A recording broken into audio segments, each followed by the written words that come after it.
A lot has changed, El Paso. A lot has changed. One thing's for sure, I'm still the fluffy guy.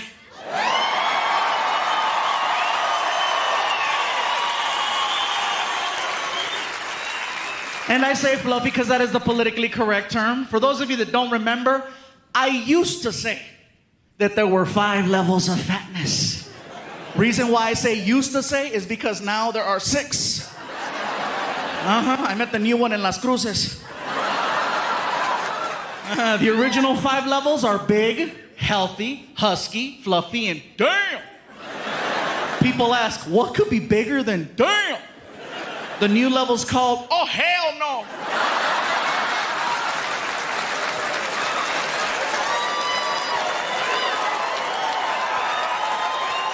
What's the difference? You're still willing to work with level 5. Example, if you're on an elevator and you're with your friend and this really big guy gets on and you and your friend look at each other and you're like, damn. But you still let the big guy ride your elevator. That's the difference. Level 6, you see walking towards your elevator. Oh, hell no.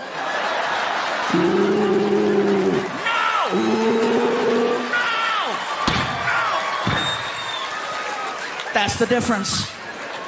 The guy that I met was 6'8", 614 pounds. Oh, hell no. And he was offended at my show. Not by anything that I said, but because of the fact that now at the shows, I started selling t-shirts. And apparently, I didn't have his size. Keep in mind, I go all the way up to 5X on the t-shirts. And he was like, you don't have my size. I was like, dude, I didn't know they made you.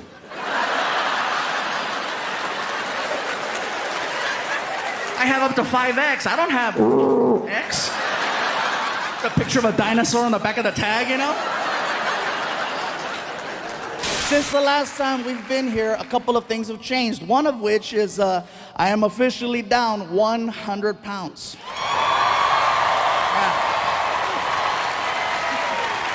Yeah. I know some of you in the front are looking at me right now like, well, how big were you? I know. Hercules, yeah. Anyways, you guys, let me tell you what happened. Basically, I found out I was a little sick. I was diagnosed about 2 years ago, type 2 diabetic. Now, I maxed out at 445 pounds. Yeah, that's way past fluffy, okay? Let's be honest, that's not even, damn! 445 pounds, that's borderline Discovery Channel fat. That was like, I couldn't leave the house, you know? He wants to go to the movies. It was really bad, you guys, and so I was waking up every morning with a 300 plus sugar level. Now, anyone who knows anything about diabetes, that is super high. And you do that enough times and eventually, clear. It's so hard to say goodbye. They buried him in frosting. It was the sweetest funeral ever. Everyone got a cupcake. It was the shit. It was so nice. I'm at the doctor's office, you guys, and the doctor tells me, he says, listen, Gabriel, you're 445 pounds, your weight is out of control, your diabetes is out of control. You're 35 years old, you will not live another 2 years. I guarantee it. And I got very emotional, you know. I was like, are you serious? He goes, 2 years tops. And I was like, but I just started making money. Well, it's gonna be a nice funeral. I was like, what an ass. So it took a lot for me to finally start doing something about it, you know, because it's not like this is the first time I try to lose weight. This has been happening for a long time, but somebody tells you you're gonna die, you actually wake up. So what it took was, it took the support of my friends, my family, and, you know, especially, I gotta give credit where credit is due. Martin, you guys, helped me out so much because he's always encouraging me to go to the gym. Let's go work out, bro. Let's go do something. And more importantly than let's go work out is, you know, we're on the road together 46 weeks out of the year, so we eat together a lot, and he's always watching what I eat. And if he sees me reaching for something I shouldn't mess with, he checks me. Especially breakfast. That's my favorite meal. I love breakfast. And they always put us at these nice hotels where they give us this continental breakfast with the buffet. And, if I'm eating eggs and bacon and sausage, that's fine. Yes, some of it's fattening, but guess what? No sugar. If Martin sees me reaching for muffins or waffles, he makes a scene. He waits for me to get about 15 feet away, and he starts yelling in front of all the people at the restaurant. Oh yeah, he's still ghetto. I don't care if it's a Ritz-Carlton. Guess what? Machete's here. He starts yelling. He waits for me to get 15 feet away, and then he starts. Really, bro? You're gonna put that in your mouth, Fluffy? You know what that's gonna do to your body? Hey, have some self-respect. And he makes me cry at breakfast. I'm sad. I'm like, I don't want the muffin. I don't want it. I don't want the muffin. I'm not a little whore. I'm not a little whore. But see, that is a real friend who would check me and remind me, hey, bro, get mad at me all you want. I just want you to live. And I got to respect that. That's why I love that dude, And in turn, sometimes I got to check Martin. Yeah. Believe me, you guys. It goes both ways. Sometimes I have to check him. Not about his weight, but he has his demons too. Believe that. Yes, sometimes there's limited space at the hotels where we're staying at. So sometimes we got to double up on a room. And every now and then Martino brings some random girl to the room at 3 o'clock in the morning, wakes me up. I got to look at him and say, really, bro? You're going to put that in your mouth?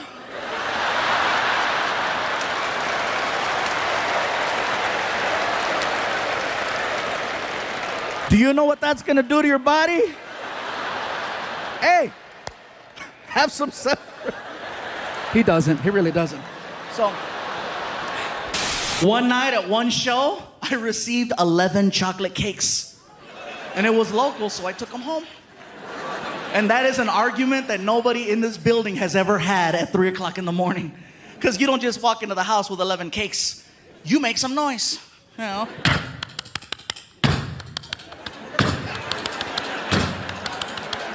And I walk in with the last 2 cakes, and my girlfriend's in the kitchen, and she's like, what the hell is this? I'm trying to be cute. It's a bakery.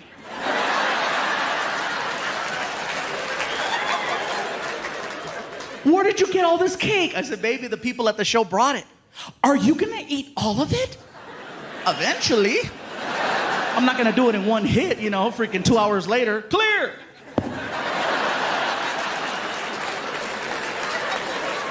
How do you know someone isn't trying to poison you? With cake? Are you serious? It's like you live by the cake, you die by the cake, No. So we're going back and forth, right? We wake up Frankie, and Frankie walks into the kitchen at 3 o'clock in the morning, and he's all, what's going on? Where did all the cake come from? The people at the show brought it. Tell them I said thank you. I'll tell them you said thank you, Frankie. Gabriel, how come they bring you cake? Because 10 years ago, I did a joke where I said, I love chocolate cake. Now people bring me cake. You should say you love Transformers. I'll start doing it, all right? So my girl's like, baby, put Frankie to bed. I go, Frankie, you got to go back to sleep. Want some cake? Yeah. So I grabbed one of these tiny cakes that somebody brought me, one of those little tiny ones that has the plastic cover and the sticker on the side, and I handed it to him. I go, here. He goes, a little piece? I go, dude, it's a small cake. You could have the whole thing. And the look that came over his face at 3 o'clock in the morning was like he got a gift from God. Because I said, here. And he was like, oh,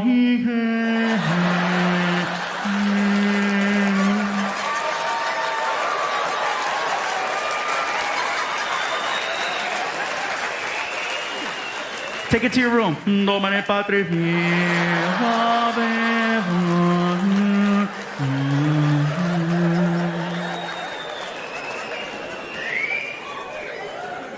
I went to go take him to school the next morning. He's in the bathroom crying. Hey, are you okay? My stomach. Your stomach? Too much cake? Yeah. Was it good? Hell yeah. I'll see you in the car. 20 minutes later, he comes to the car and he's all sweaty. You all right? What happened? I blew it up. Get in the car.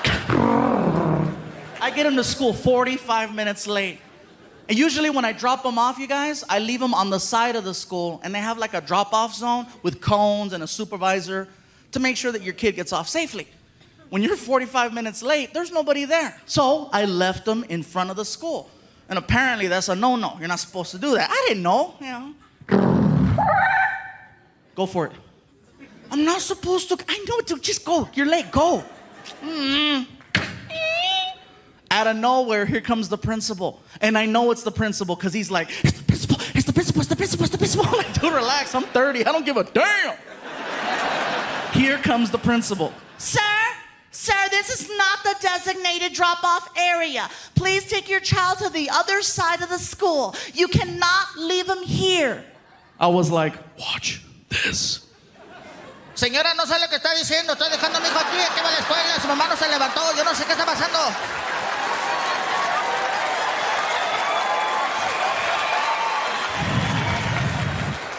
That's how you do it, homeboy. That's how you do it. That principal was amazing because she was like, Usted no puede dejar su hijo aquí. Saca la vuelta a la otro lado de la escuela. Allá sí, sí, aquí no. Allá sí, sí, aquí no. Yo no soy pendeja.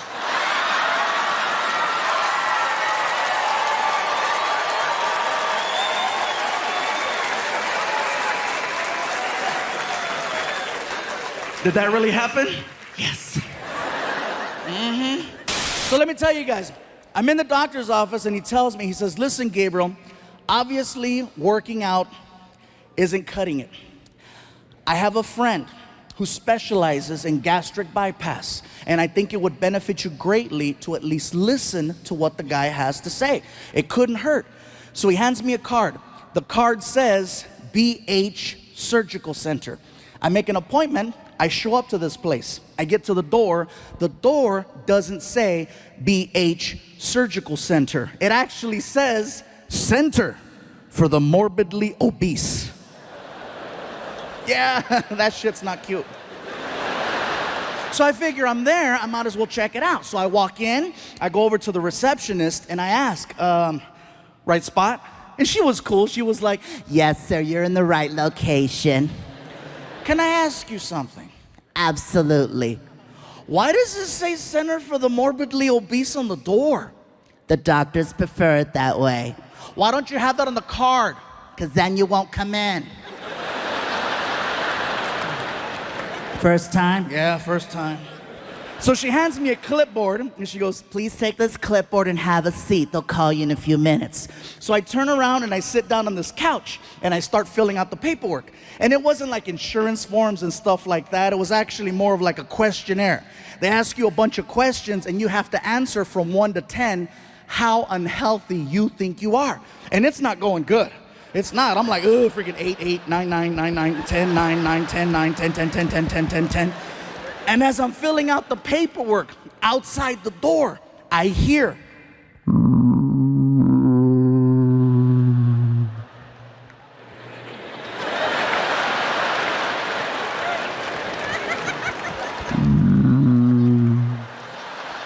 All of a sudden, the door opens up, and this dude walks in, freaking.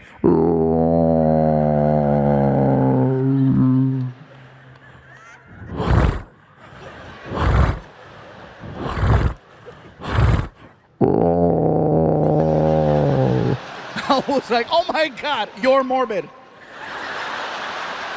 Immediately, my score got better. I'm like, shoot, I'm a 4, 4, 3, 3, 3, 2, 2, 2, 1, 1, 1, 1, 1, 1, 1, 1, 1. I'm healthy by default.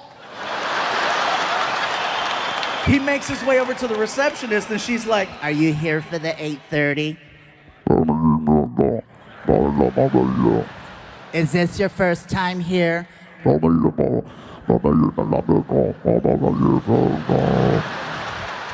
Because the doctors prefer it that way.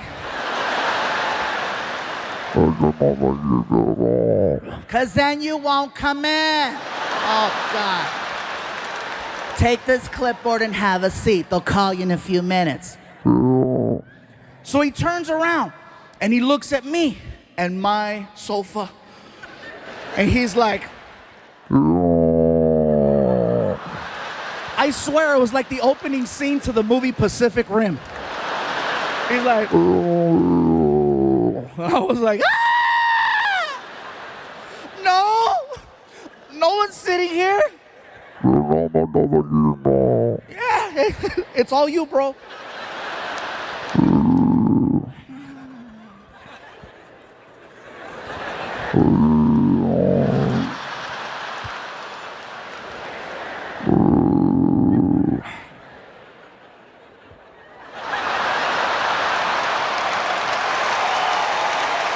I stopped going to Disneyland a long time ago because you know what? Those roller coasters are not fluffy friendly. Disney cares. That's why there's safety there. You know, they have all those different harnesses, and if you're over 300 pounds, just stay in the parking lot.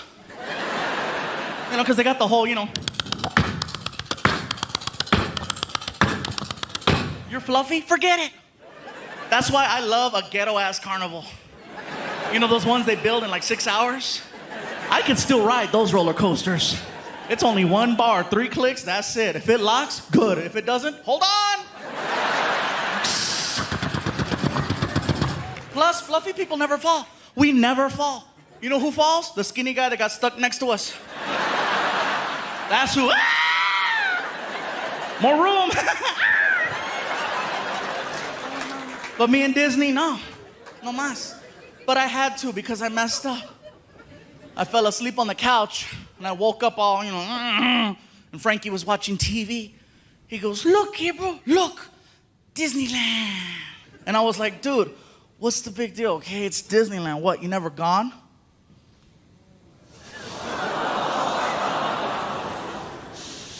My dad never took me. Oh, motherfucker. Next morning. Welcome to the magical world of Disney.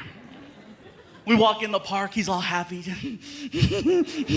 We get into the middle of the park, and he's so funny. He starts getting winded. I thought it was hysterical. Because up until then, I only saw myself get like that, you know? So to see a little 10-year-old version of hysterical, I was dying. I go, Frankie, you want to take a break? Mm-hmm. Gabriel, this park is big. I'm like, see? It's not a small world after all. Like, whatever, dude, sit out. So we're sitting down, waiting. All of a sudden, I start getting recognized at Disneyland. And that for me was cool. You know, people are walking by. Fluffy, can we take a picture? Sure. More people. It's him. It's that guy. Pikachu. Now I have like 10 people around me like I'm a new character at the park. Best part is Frankie starts getting annoyed. He's like, why don't they leave you alone? Frankie, these are the people that come to the shows. They're the reason why you have a PlayStation. Thank you. Go here and I'll start taking the pictures. So I told Frankie, what ride are you gonna get on? Ride? Yeah. What ride do you wanna get on? I don't wanna get on a ride. What the hell are we doing at Disneyland?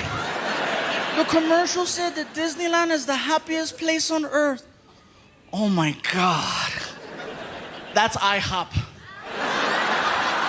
What the hell are we doing here? So then, she walks me into the doctor's office. I sit down, doctor walks in, and we spoke for an hour. In a nutshell, what he says is that he wants to take my stomach, which in his opinion is the size of an NFL football, and he wants to cut it and make it the size of a hard-boiled egg. Therefore, you only eat this much and you lose weight with time.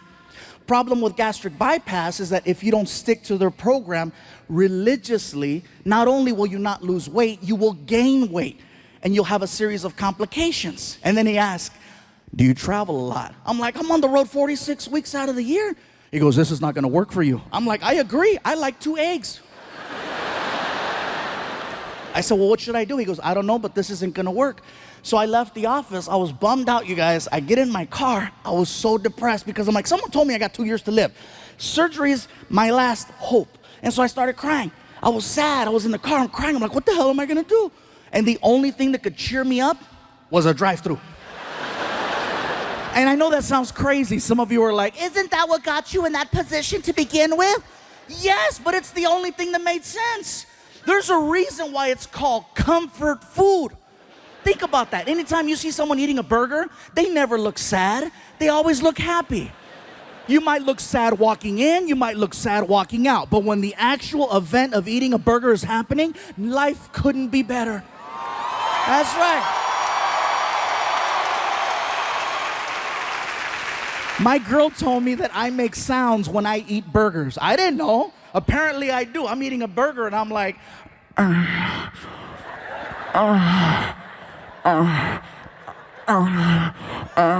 She was like, are you eating that or are you eating that?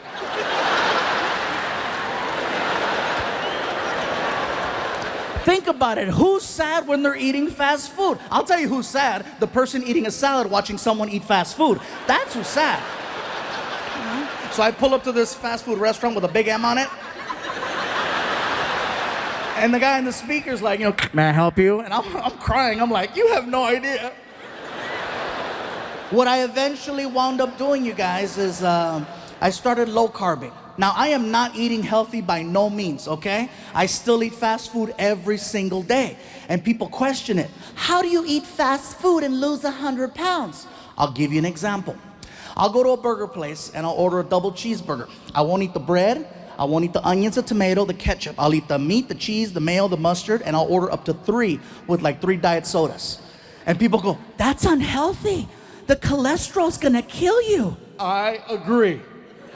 But guess what? Cholesterol's gonna take 10 years to kill me. Diabetes is gonna do it in 2. Right now, I'm winning by 8.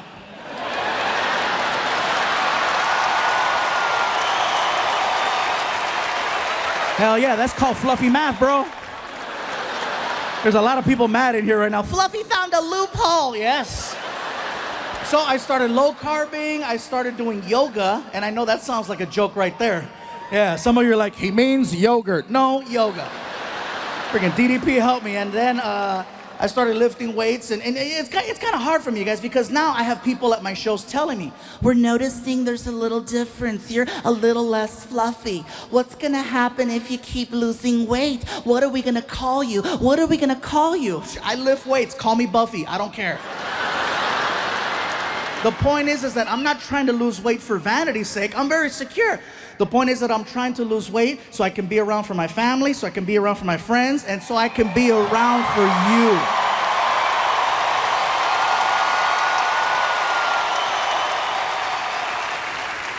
Oh my God, this is so cool. This is so exciting. Finally, this is like a childhood dream come true right here, you guys. I'm on the Arsenio Hall show. Hell yeah. And I'm 100 pounds lighter. Thank you. I know everybody in the front is like, Well, how big were you? yeah, no kidding, man. And for me, this is so exciting because, like, I'm backstage talking to Marlon, and we're watching the clips, and for the first time, I get to actually promote a film. Like, a year ago, I got to do a movie called Magic Mike, and I couldn't really promote it because, well, not for kids anyway. Hey, kids, go tell your parents to take you to see, Está sucio, cochino. Yeah, so I couldn't do that. And then, a few months later, I went from an R-rated film about male strippers to a Disney film called Planes. And to do a Disney film, you guys, is amazing because you cannot work for a bigger company than Disney. You work for Disney? No, seriously. You work for Disney? Woo! It's like a relationship because before I worked for Disney, no one wanted to work with me. All of a sudden you get a hold of a good one and everyone is calling. Nickelodeon was calling, Fox Sports and Cartoon Network. And Disney makes you feel very comfortable. They let you know right away. Gabriel, you have nothing to worry about. Disney is going to take really good care of you. Really good care of you. And then Nickelodeon called and said, We'll do things Disney won't.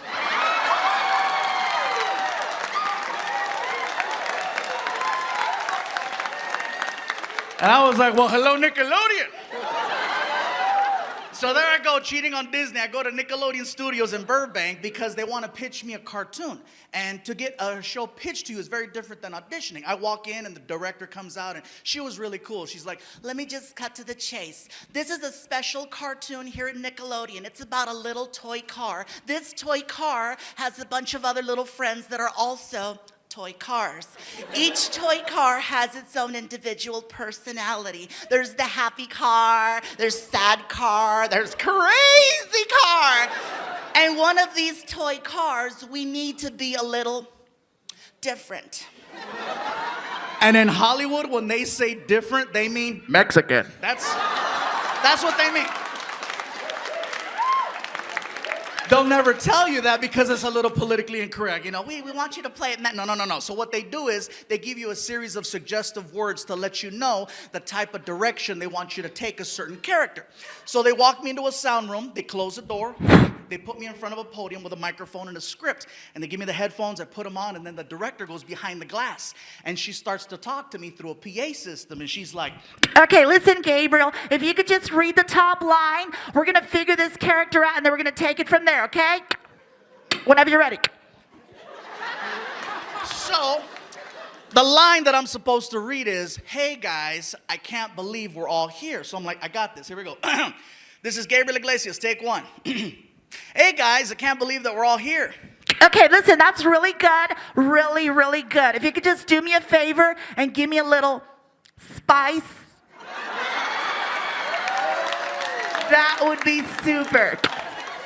As soon as I heard her say spice, I'm like, oh my God, they want me to play it like a gardener. Now I realize I messed up. So I'm like, oh, here we go. Fine. This is Gabriel Iglesias, take two. Hey guys, I cannot believe that we are all here. Okay, listen, you sound really unenthusiastic. If you could do me a favor and give me more energy and double the spice. I'm talking muy caliente, okay? Whenever you're ready. This is Gabriel Iglesias, take three. Hey guys, I cannot believe that we are all here. Okay, listen, we know you do sound effects in your show. Can you give us a sound effect for a toy car? I'm like, toy car, I got this, no problem. Here we go. Can you put spice on that? They want me to put an accent on a sound effect. I'm frustrated. I don't know what to do. I'm like, I don't know. Varum.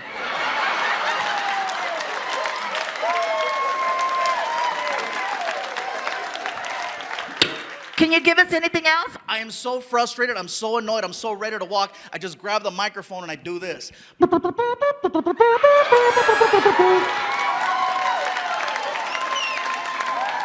Just as I'm about to take off my headphones, she looks at me and she says, Perfect. thanks you guys very much for having me. Thank you, Arsenio. Wondering, what's going on, Gabriel? Okay, you get a TV show. Why would you want to do it in Phoenix, Arizona? You know, especially with everything that's going on. Why would you take a chance? Let me tell you why, okay? We've been touring with Comedy Central all over the country. 50 states, you guys, in a tour bus. Every city, every state has been amazing. Everything was going so smooth until we passed through Phoenix. I gotta tell you what happened, okay? We're on our way to California, and in between the two, you know, there's a checkpoint where they're looking for illegals, narcotics, weapons, or all three if you're convenient. And we're rolling through.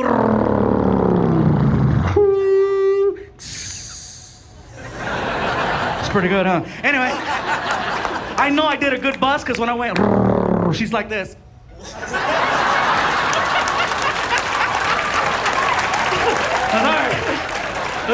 He's really good. It's really good. I saw the bus. I saw it. Anyways, it's early in the morning and we're rolling through and we get pulled over and the immigration officer walks over to the window and he, and our driver, he's like, what's going on here? And our driver, right? It's a cool dude named Dave. He's been driving tour buses for like 30 years. He's old and white. And he doesn't care. Like his favorite line is, I don't give a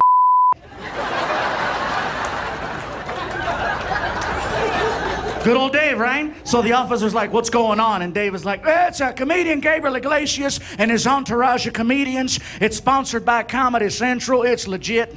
And as they're talking, we hear this outside. Hold on. Our dog has just informed us that there is something inside this tour bus that is not supposed to be here.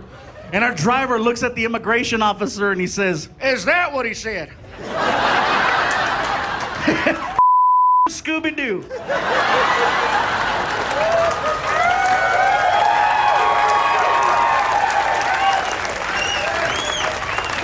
And we're in the back having a heart attack. Ah! Dave, you're gonna get us arrested. I don't give Next thing you know, they asked the representative of the tour bus to get off. So my name and my face are on the side of the bus. Door pops open, and I'm greeted by an immigration officer with the last name, Sanchez. Traitor! Not only did he recognize me, the guy was starstruck, because as soon as he saw me, he was like, And when I saw that, I said, oh, this is gonna be easy, right? We'll take some pictures, I'll sign some autographs, and we'll go. Here comes the other guy with the dog, right? Hey, what's in the bus? And I look at Sanchez, and he's still, I didn't think nothing of it, you know? He's like, what's on the bus? I'm like, just more Mexicans, you know? I didn't know, right? I knew I messed up, because I look at Sanchez, and he's like, Next thing you hear, freaking, everybody off the bus. Freaking Martin, my friend Alfred, my friend Noe, freaking 1 little, 2 little, 3 little Mexicans, 4 little, 5 little, 6. Everybody off the bus, and then they put us up against the side of the bus so they could frisk us for narcotics and weapons. You guys in the back, show the picture. Now notice you don't see a white bus driver in the picture. It's because he took the picture. Apparently, even after talking smack to immigration, he was still considered an innocent bystander. You guys, can you show the next one? That's Sanchez. Traitor! Show the next one. There's a dog. And there's where we threw it. Trust me, they did not catch me with anything. Because my guys are fast. Hell yeah, if they would have popped me with something on that freaking tour bus, are you kidding? You guys would have heard all about it. That sucker would have been on TMZ. Freaking, uh-oh, Fluffy's doing Puffy.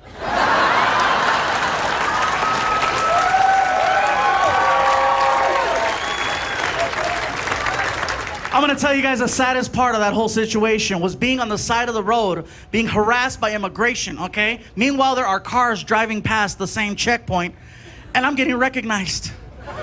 And not only am I fairly recognizable from almost any angle, I'm touching a bus that has my name and my face to confirm. That's who we thought it was. So I'm against the bus, and this guy's got his hand on my butt, and meanwhile, from behind, I hear this.